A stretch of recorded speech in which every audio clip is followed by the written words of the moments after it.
네, 사회복지 실천, 지역사회복지 실천 과정 마지막 단계, 평가 단계에 대해서 설명하겠습니다.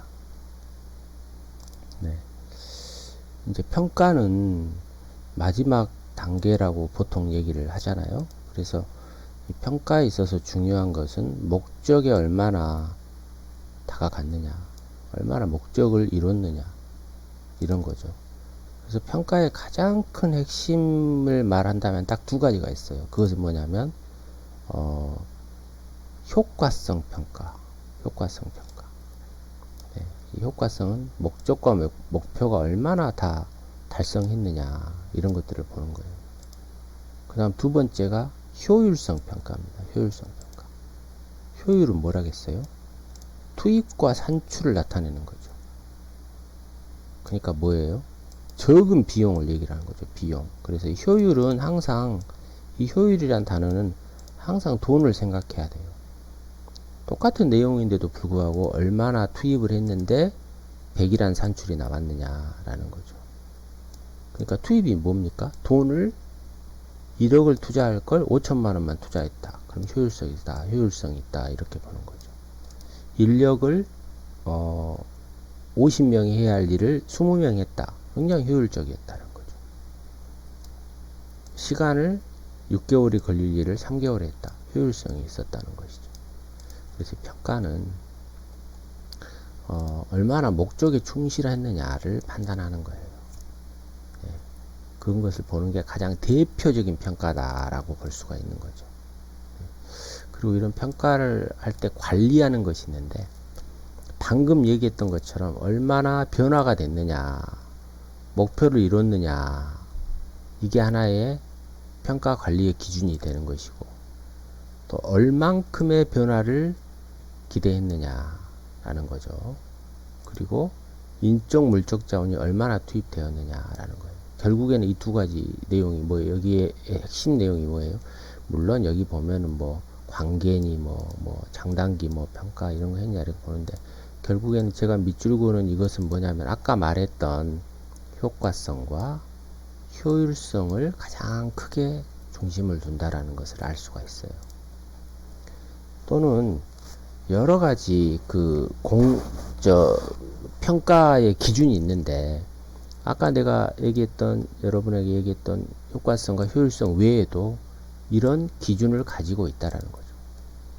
평가를 할 때는 얼마나 노력했냐라는 거죠. 얼마나 많은 시간과 얼마나 일적 관리를 했냐, 이런 것들을 다 투입하는 것들을 보는 것도 하나의 평가를 보는 요소 중에 하나다라는 것입니다. 효과성과 효율성은 아까 설명했으니까 넘어가고, 그 다음 형평성도 봅니다. 형평성은 뭐예요? 우리가 평등, 이런 걸 보는 거잖아요.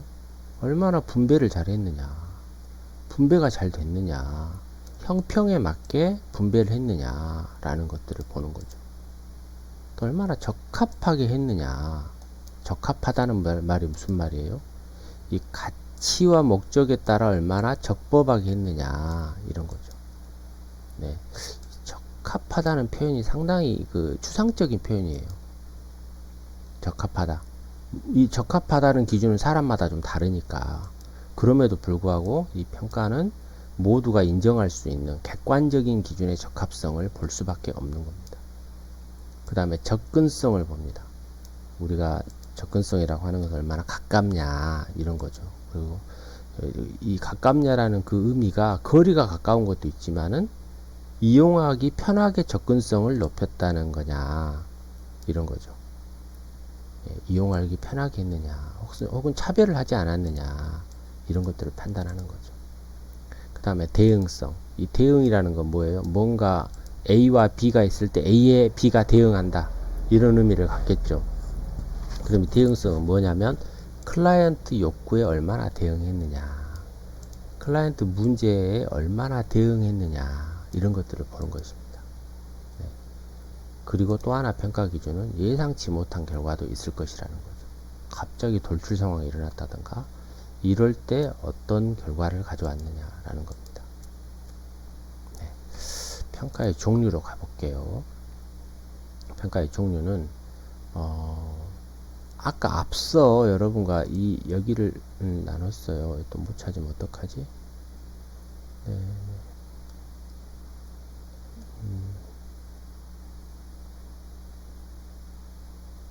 찾기가 어렵네요. 네, 과정평가, 결과평가 그 부분을 설명하려고 하거든요. 지금. 근데 그 부분이 제가 여러분에게 앞서 설명했는데요. 찾아볼게요. 네, 여기 있네요. 목표를 정할 때 목표 자체가 평가하는 목표하고 굉장히 관련이 높아요. 목표를 확인하는 것이 우리가 뭐라겠어요? 아까 효과성 평가라 그랬죠.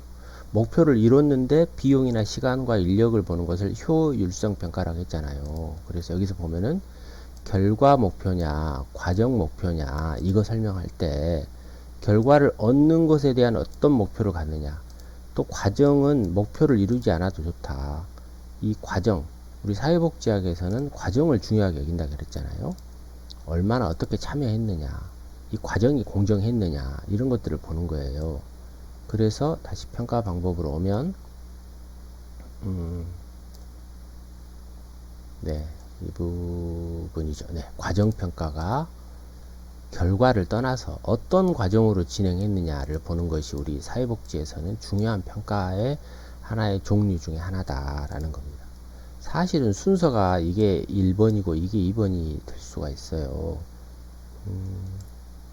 바꿔버리죠, 이렇게. 네, 이렇게 바꾸면 됩니다. 왜냐하면 제가 지금 과정평가 설명을 하고 있음에도 불구하고, 그럼에도 불구하고 중요한 것은 결과평가입니다. 결과평가가 어떤 프로그램이든 사업이든 간에 정부 사업을 했다, 우리가 예산이 들어갔다 그러면 결과를 봅니다. 결과를 봅니다. 효과를 본다라는 거죠. 그래서 이것은 뭐냐면 목표에 어느 정도 달성했느냐를 보는 것이 바로 결과평가다, 이렇게 얘기할 수 있습니다. 어떤 책에는 효과평가라고 하는데 같은 의미입니다. 같은 의미. 네. 그래서 얼마나 지역 주민의 문제를 해결했느냐, 얼마나 욕구를 충족했느냐, 이런 것들을 보는 것을 바로 결과평가라고 하는 겁니다. 그러려고 이 지역사회복지 하는 거니까요. 네. 그걸 보는 걸 얘기를 합니다. 그래서 결과평가를 총괄평가라고도 합니다. 총괄평가라고도 합니다.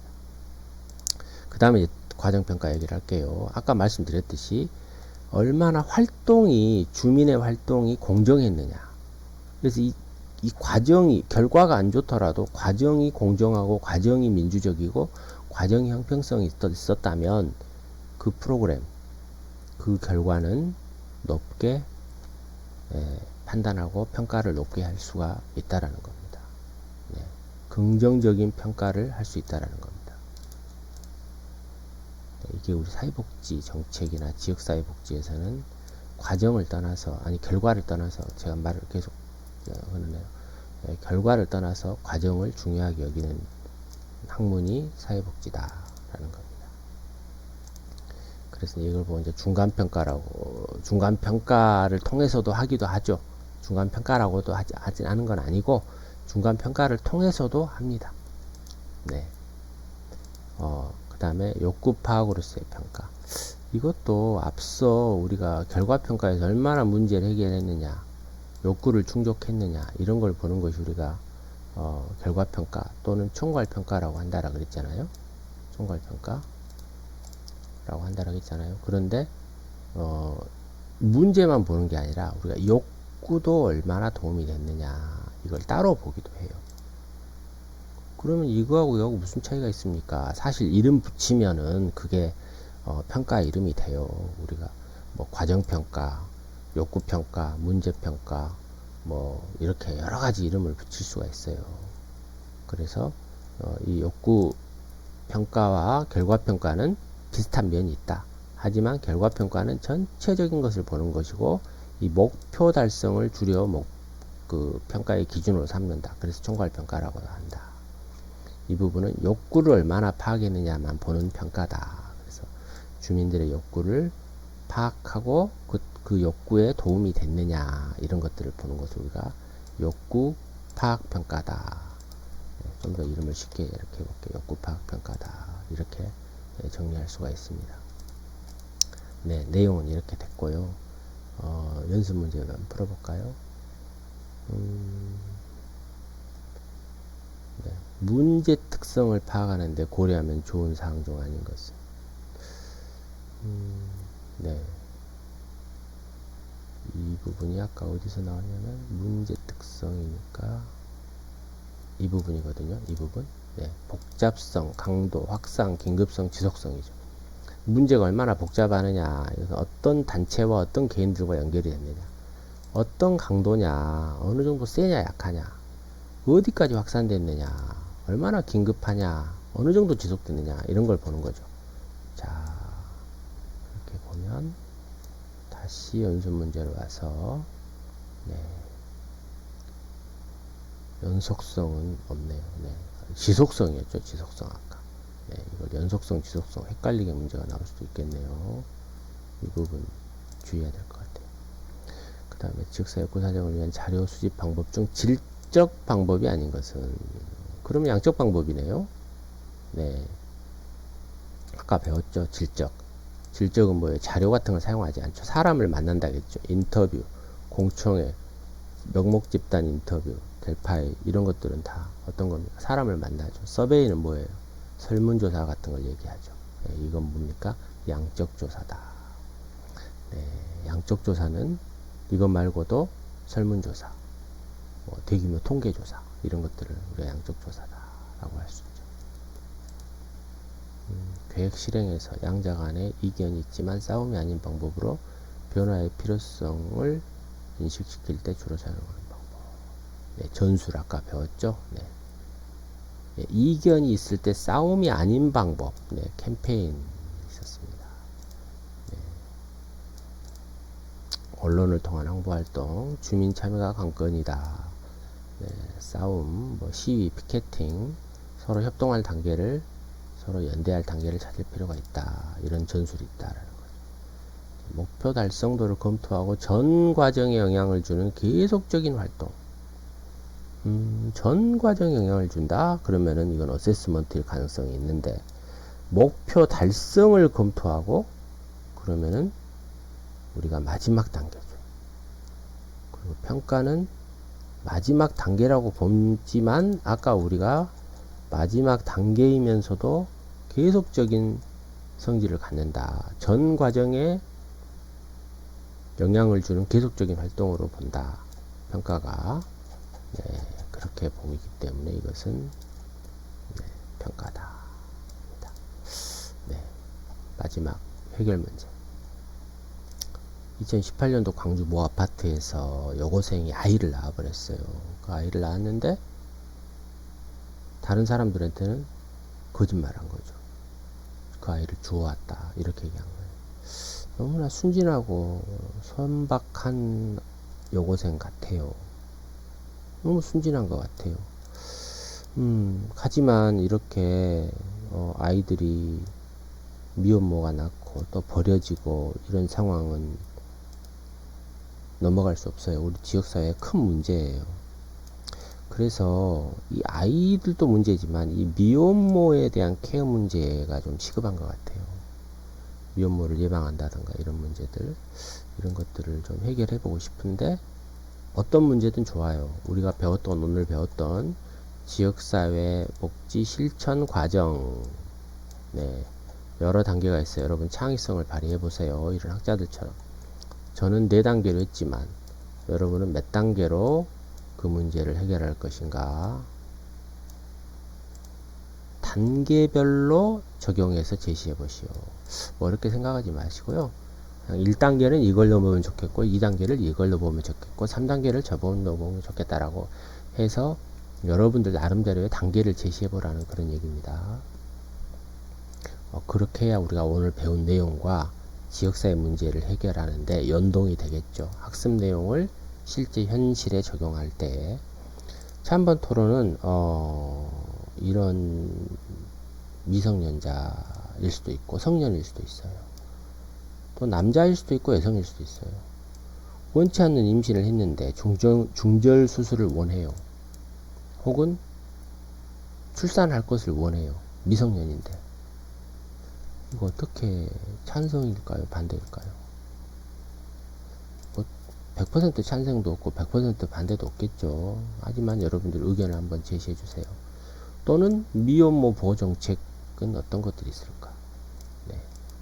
여러분들의 선택의 폭을 넓게 하기 위해서 이렇게 한 가지만 안 하고 한 서너 문제를 지금 제시해 봤습니다. 네. 마치겠습니다.